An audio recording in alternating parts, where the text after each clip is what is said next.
যে 47 থেকে শুরু করে 2025 সালে আমি সব ব্যক্তি এবং সংগঠনের পক্ষে নিঃশর্তে আমি আপনাদের কাছে ক্ষমা চাই, আপনারা আমাদেরকে ক্ষমা করবেন।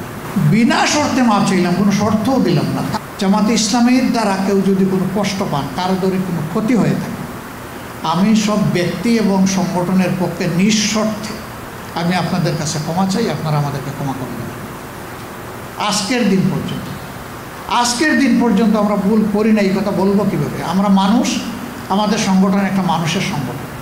আমাদের 100টার মধ্যে 99টা ডিসিশন সঠিক, একটা তো বেঠিক হইতে পারে।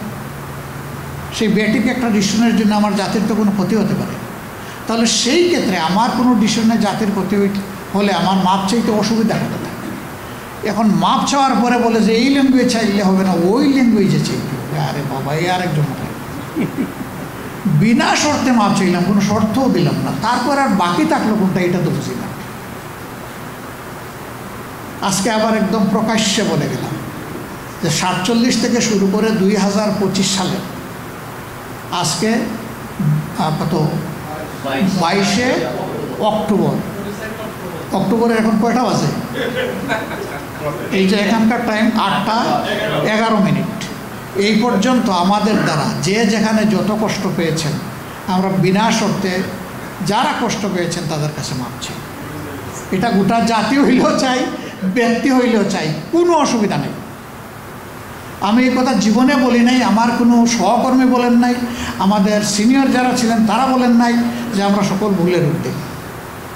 কোনো দল যদি দাবি করে সকল ভুলের ঊর্ধ্বে, অবশ্যই জাতি এটা মানবে না। তা আমাদেরটা মানবে কেন? তা আমাদের ওরকম যত ভুল হয়েছে, জানা অজানা, এই ভুলগুলো যারা শুধরে দিয়েছেন আমরা তাদের কাছে কৃতজ্ঞ। আর এই ভুলের দ্বারা যদি কেউ ক্ষতিগ্রস্ত হন, আমরা তাদের কাছে ক্ষমা প্রার্থী। আর কিছু বলার আছে বলেন? This is very clear and loud. এরপরে বলবে যে নিউ ইয়র্কে গিয়ে শফিকুর রহমান ক্ষমা চেয়ে আসছে, দেশের বুকে ক্ষমা চায় নাই। ভাই, আমি দেশেও চেয়েছি, আমার মুরব্বীরাও চেয়েছেন, এখানেও চাইলাম, যখনই সুযোগ পাইব তখনই চাইব। আবার কেউ কেউ আমাদেরকে এরা বলে একটা দল আমাদের দেশে আছে, বেশি বেশি ক্ষমা চায়। কারণ ক্ষমা চাওয়া অপরাধ তাহলে? ভাই, শুধু 71ই ভুল করেছি, আর করি নাই। আর যারা আমাদেরকে ক্ষমা চাইতে বলে তারা ফেরেশতার দল। আমরা অন্যদের সম্পর্কে এই প্রশ্নগুলো এইখানে তুলি না যে অতীতের প্রশ্ন যত তোলা হবে জাতি তত বিভক্ত হবে। আমাদের ঝুলিতে কিছু নাই বলে মনে করেন?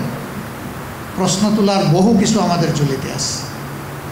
আমি একজন তরুণ মানুষ, আমি তো রক্ষী বাহিনীর চাবুকের শিকার। আমি এই প্রশ্ন আজকে যদি তুলি,